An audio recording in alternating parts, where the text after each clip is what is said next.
Hey there, it's Sarah with WTI.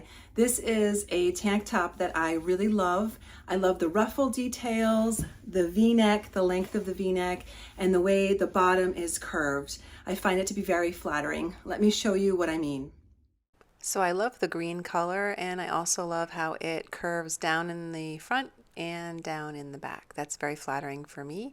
And I like the little sleeves, how they have that little ruffle on the sleeve, on the shoulder. I think that's really cute. So if you're looking for a comfortable, casual, easy to throw on top that's sleeveless but has some really fun ruffle detail and is dressier than maybe just a casual tank top you might have, I would say go with this tank top. It's very flattering.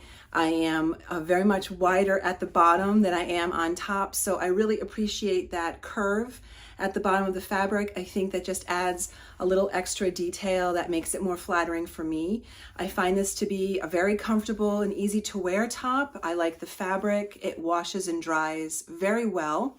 I'm pleased with the amount of coverage I get on my back side as well. I don't find that it rides up on me. Again, I think it's because of that curve.